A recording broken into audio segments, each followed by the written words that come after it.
Hello प्यारे बच्चों, नमस्कार। मैं सनी पांडे। आप लोगों को हमारे YouTube channel Pandey sir classes में बहुत बहुत स्वागत है। हम लोगों ने मैथ का 9 प्रश्न तक ख़त्म किया था, मनोहर रेखा। आज मैं 10वां नंबर प्रश्न पढ़ना है, जिसमें कह रहा है यूक्लिड विभाजन प्रमेय का प्रयोग करके दिखाइए कि किसी धनात्मक पूर्णांक का घन 9m 9m+1 या 9m+8 के रूप का होता है। एनसीईआरटी प्रश्न है। चलिए आइए इसका सॉल्यूशन देखते हैं। कह रहा है यूक्लिड विभाजन प्रमेय का प्रयोग करके किसी धन पूर्णांक का घन, धनात्मक पूर्णांक का घन हमें देखना है। ठीक, तो आप जानते हैं पूर्णांक संख्या किसे कहते हैं। देखिए, पूर्णांक संख्या यदि हम प्राकृत संख्या 1 2 3 4 5 प्राकृत संख्या में 0 जोड़ देते हैं, उसके बाद -1 -2 -3 ऋणात्मक और धनात्मक संख्या जोड़ देते हैं, ऐसी बनी संख्या क्या कहलाती है? पूर्णांक संख्या। तो हमें सिर्फ धनात्मक वाला ही कह रहा है। क्या कह रहा है कि धनात्मक पूर्णांक संख्या घन। इन धनात्मक पूर्णांक संख्या का घन करके हमें क्या सिद्ध करना है? 9m+1 और 9m+8 के रूप का होता है, इसे प्रूव करना है। इसका सॉल्यूशन देखते हैं।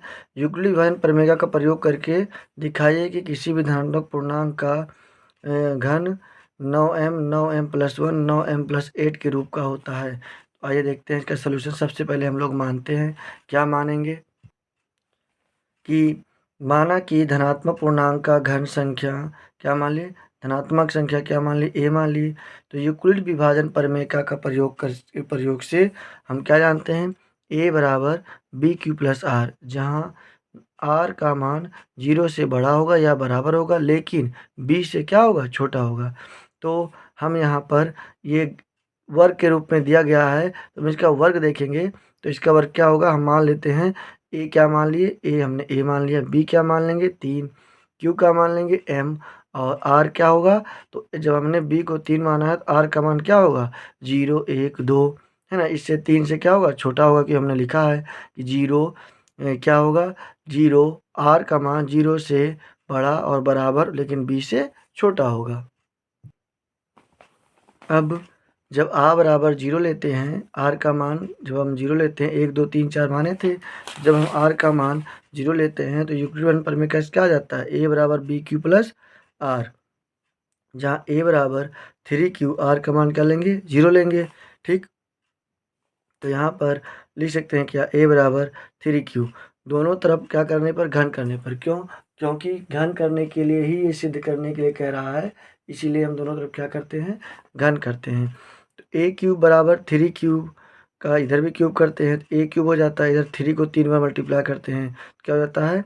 27Q का क्यूब। अब यहाँ A³ बराबर, इन दोनों में हम कॉमन ले सकते हैं, सिर्फ 9 को बाहर कर सकते हैं। क्यों? क्योंकि हमें 9m प्रूव करना है। ठीक, तो यहाँ पर 9 को बाहर ले लिए तो यहाँ क्या बचा? 3Q का क्यूब। इस पूरे को हमने क्या मान लिया? m मान लिया। ठीक, इस पूरे को m मान लिया। अब इस पूरे को m मान लिया, इसके जगह क्या रखेंगे? m रखेंगे। ठीक, तो A³ बराबर क्या देगा? 3m। इसको समीकरण फर्स्ट मान लेते हैं। अब आ बराबर हम मान लेते हैं 1, जहाँ a बराबर BQ+R, a बराबर 3Q+1 मान लिया। अब दोनों तरफ करते हैं घन, तो ये आ जाता है A+B का होल क्यूब फार्मूला। इस फार्मूले पे हमने मान रखा, और यहाँ पर क्या किए कि यहाँ पर हमने 27Q³ +1 plus 27Q³ plus 9Q, इन सभी Q वाले फॉर्म को एक जगह रखे, 1 को अलग कर दिए। अब इन सभी में 9 कॉमन है, तो हमने 9 को कॉमन ले लिया और 1 को बाद में रख दिया। अब इन सभी को हमने m मान लिया। अब इस पूरी के जगह पे क्या रखेंगे? हम m। तो क्या आ जाता है? A³ बराबर 9m+1। इसको इक्वेशन क्या मान लिए? सेकंड मान लिए। ठीक, उसके बाद देखेंगे जब आ बराबर क्या मानते हैं? 2। जब आ बराबर 2 मानते हैं तो हमारे पास आता है a बराबर BQ+R, जहाँ a बराबर 3Q+2। तो यहाँ दोनों तरफ हम वर्क करते हैं तो सॉरी, वर्ग नहीं, घन करते हैं, तो 3Q+2 का क्यूब करते हैं, तो हम यहाँ A+B के होल क्यूब पर इसको तोड़ते हैं। तो हम इसका सॉल्यूशन देखते हैं कि यहाँ पर हम इन सभी में देखते हैं कि 9 एक कॉमन हो जाता है, तो 9 को क्या करते हैं? कॉमन लेते हैं, और इन पूरी संख्या को क्या मान लेते हैं? m मान लेते हैं। तो हमारे पास आ जाता है ए क्यूब बराबर 9m + 8 समीकरण। इसको क्या मान लेते हैं, थर्ड समीकरण। फर्स्ट सेकेंड थर्ड से यह सिद्ध होता है कि धनात्मक पूर्णांक संख्या 9m + 1 और 9m + 8 के रूप का होता है। देखिए समीकरण फर्स्ट में हमने क्या निकाला, ये समीकरण सेकंड में ये निकाले हैं, समीकरण थर्ड में ये निकाला है। ठीक, तो आप इस वीडियो को रोक करके आप नोट कर सकते हैं।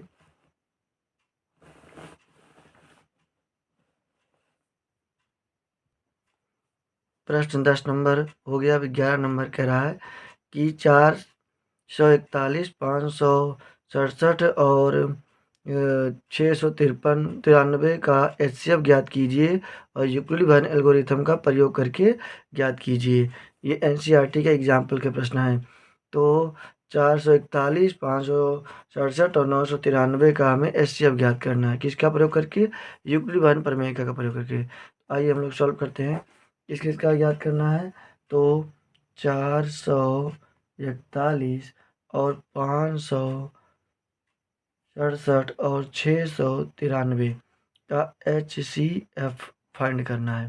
तो देखिए सबसे पहले हम क्या लिखेंगे, यूक्लिड विभाजन एल्गोरिथम से, है ना, यूक्लिड विभाजन एल्गोरिथम से। तो क्या लिखेंगे, A बराबर BQ + R। तो यहाँ पर ए का मान जो हम अब इसको बताए हैं, वीडियो में बताए हैं आपको कि जो बड़ा है उसे पहले हम लोग क्या मान लेते हैं, ए मान लेते हैं। तो हम यहाँ पर ये 567 को क्या मान लिए, ए मान लिए।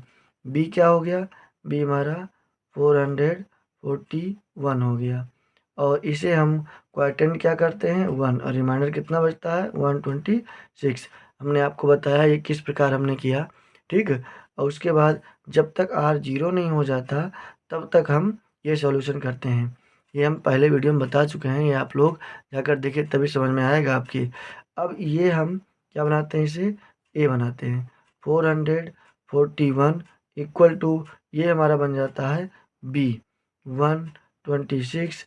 फिर हम इसका क्वाड्रेंट ज्ञात करते हैं, तो ये 3 बार में डिवाइड करते हैं और प्लस आता है रिमाइंडर 63। अभी भी R 0 के बराबर नहीं हुआ। अब हम फिर इसको क्या बनाते हैं, ए बनाते हैं।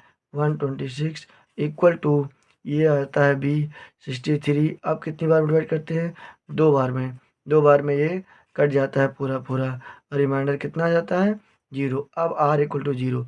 ये जो यहाँ बचता है 63, ये हमारा होता है HCF। HCF कितना आ गया 63। लेकिन ये HCF इन दोनों के बीच में है 41 और 441 और 567।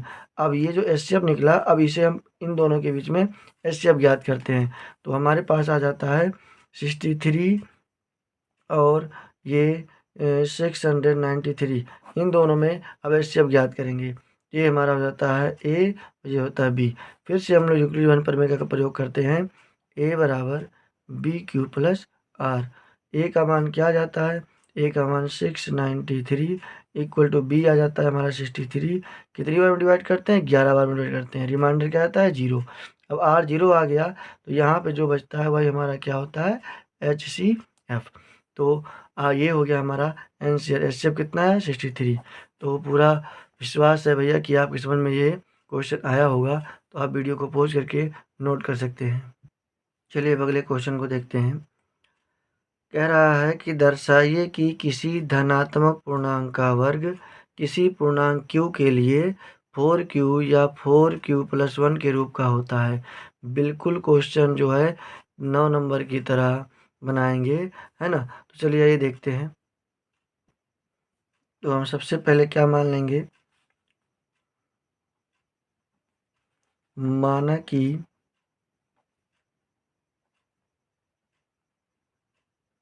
धनात्मक पूर्णांक संख्या ए मान लेते हैं। ठीक, और यूक्लिड विभाजन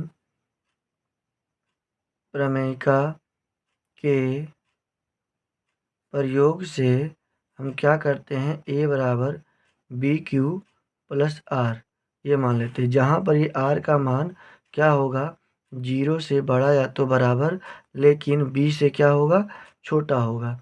ठीक, तो यहाँ पर हम क्या मान लेंगे कि हमें 4q और 4q + 1 के रूप का प्रूफ करना है। तो ये इसको मान लेते हैं 2, क्या मान लेते हैं 2, q को मान लेते हैं m।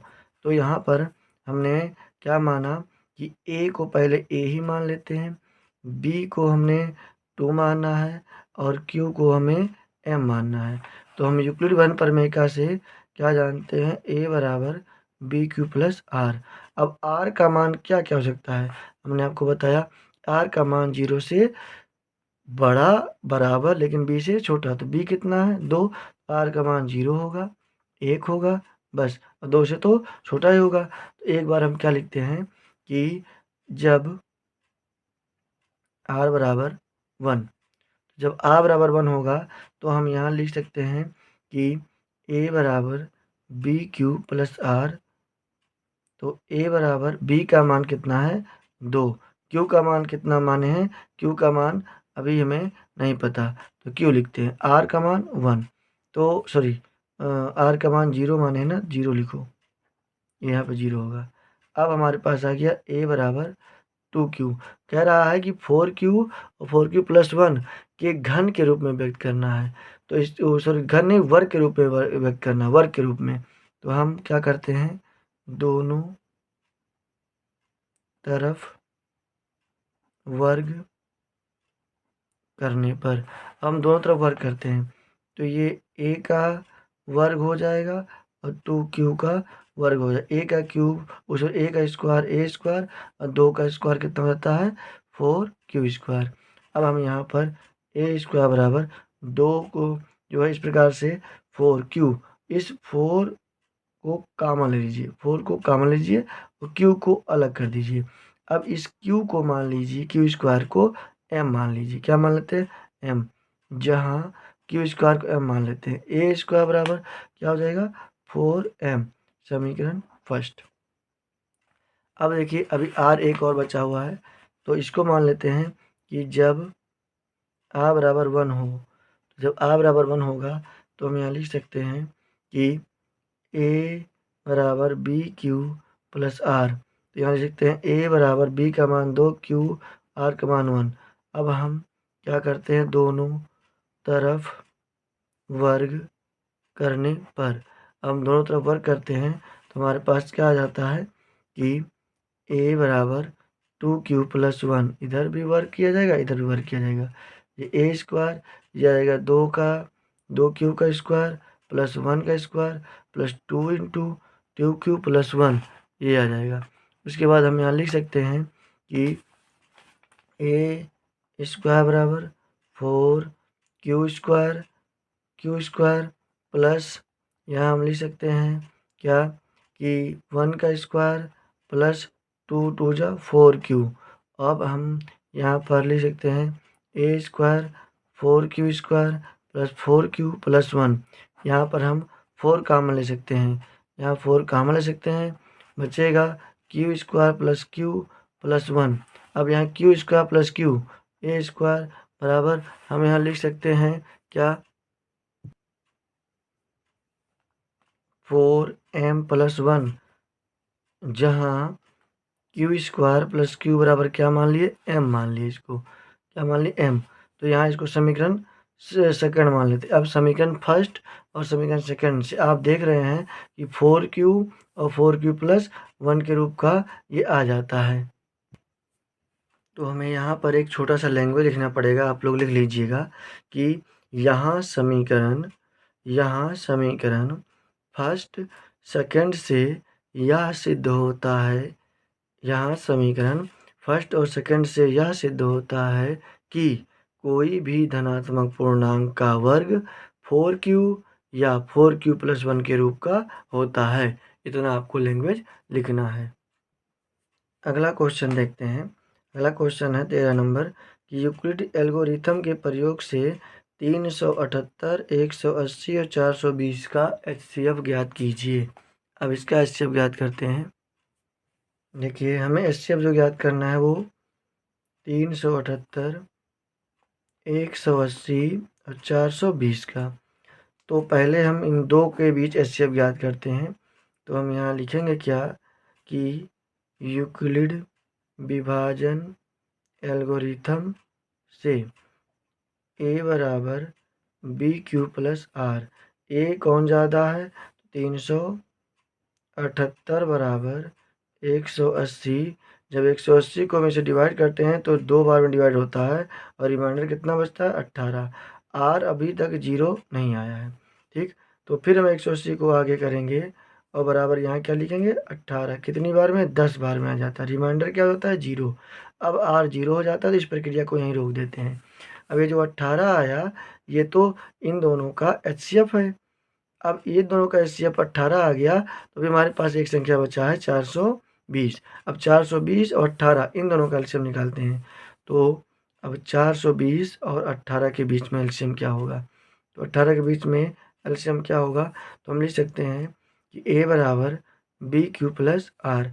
ए का मान 420, बी का मान कितना लिखेंगे बताइए, तो बी का मान हम लिखेंगे 18। कितनी बार में डिवाइड करते हैं, तो 23 बार में डिवाइड करेंगे तो रिमाइंडर आएगा 6। अब 18 को क्या करते हैं हम आगे करते हैं, 6 को यहाँ लिखते हैं, 3 बार में डिवाइड हो जाता है, रिमाइंडर बचता है हमारा 0, आर इक्वल टू 0। अभी ये जो बचा ये हमारा HCF है, कितना आता है 6, ये हमारा आंसर है। तो आपके समझ में आया, आप वीडियो को रोक करके नोट कर सकते हैं इस प्रकार से इसका HCF निकालते हैं। देखिए अगला क्वेश्चन 14 नंबर, यूक्लिड विभाजन एल्गोरिथम का प्रयोग करते हुए ऐसी सबसे बड़ी से संख्या ज्ञात कीजिए जो 398, 436 और 542 को भाग देने पर क्रमशः शेषफल 7, 11, 15 प्राप्त हो। तो जब बड़ी से बड़ी संख्या कहे, हमने पिछली वीडियो में आपको बताया है कि जब बड़ी से बड़ी संख्या निकालने कहे तो हमें HCF ज्ञात करना रहता है और जो भी शेषफल दिया हो उसको हम घटाते हैं। इसमें से 7 घटाएंगे, 436 में से हम 11 घटाएंगे और 552 में से क्या घटाएंगे, वो 42 में से क्या घटाएंगे 15। आइए कैसे बनाते हैं देखते हैं। संख्या दिया गया है 370 है ना, ये कितने नंबर प्रश्न का है उत्तर, ये 14 नंबर प्रश्न का उत्तर है ना। तो 398 एक संख्या दिया है और 436 और 542 है ना, 542। अब यहाँ पर वह कह रहा है कि यूक्लिड विभाजन पर एल्गोरिथम का प्रयोग करते हुए सबसे बड़ी संख्या ज्ञात कीजिए जो 398, 436 और 542 को भाग देने पर, इसको जब भाग देते हैं तो शेषफल कितना बचता है 7। हम घटाएंगे शेषफल को तभी हमारा HCF निकलता है, इससे शेषफल है 11 और इससे जब शेषफल बचता है 15 तो कितना बचता है HCF निकलेगा। जब घटाते हैं तो ये होगा 300 कितना 91, ये 425, ये 527। अब हमें जो HCF ज्ञात करना है वो 391 और 425 और 527 इनके बीच में HCF ज्ञात करना है। तो किसके विभाजन से, यूक्लिड विभाजन एल्गोरिथम से। तो इन दोनों को पहले हम ज्ञात करेंगे, जिसमें ये हो जाता है हमारा A और ये हो जाएगा हमारा B। तो A बराबर बी क्यू प्लस आर, ए का मान है 425 बराबर बी का मान है 391 है ना, और उसके बाद क्यू इसको भाग देते हैं कितनी बार में, एक बार में डिवाइड करेंगे, रिमाइंडर कितना बचेगा 14। आप लोग डिवाइड करके देख लीजिएगा, ठीक। अब ये चीज़ को आगे करेंगे, इस बी को हम आगे करते हैं, 391 को आगे किए, 14 को हम यहाँ लिखेंगे, 27 बार में डिवाइड करते हैं, रिमाइंडर बचता है 13। अब हम 14 को जो है यहाँ आगे करेंगे, फिर यहाँ लिखेंगे 13। कितनी बार में डिवाइड करते हैं, एक बार में, कितनी बार में, एक बार में, रिमाइंडर कितना बचता है, एक बचता है, रिमाइंडर कितना बचता है, एक। अब हम किसको आगे करेंगे, 13 को आगे करेंगे, यहाँ कितना लिखेंगे 1, कितनी बार में, 13 बार में, और यहाँ पर शेषफल क्या बचता है 0। तो जब तक आर हमारा 0 ना आ जाए तब तक ये प्रक्रिया आपको करनी है। अब आर 0 आ गया तो इसका HCF आ जाएगा 1, HCF क्या आ गया 1 आ गया, ठीक। अब देखिए, अब इसी 1 को अब क्या करते हैं, 1 और 527, 1 और 527 इनके बीच में एलसीएम ज्ञात करते हैं, 1 और 527। हम लिखेंगे A बराबर बी क्यू प्लस आर, ए का मान 527 और ए बी का मान 1, तो 527 बार में इसको डिवाइड करेंगे तो हमारे पास आर क्या आ जाएगा, आर आ जाएगा 0। अब आर 0 आ गया तो एक क्या आ गया इसका HCF, तो HCF बराबर कर सकते हैं एक, ये हमारा आंसर हुआ। क्या आपके समझ में आया हो तो ज़रूर वीडियो को नोट कर पॉज कर लीजिए और उसके बाद इसको नोट कीजिए। चलिए नेक्स्ट क्वेश्चन देखते हैं। चलिए लास्ट क्वेश्चन है इस प्रश्नावली 1A का। 1A का ये लास्ट प्रश्न है।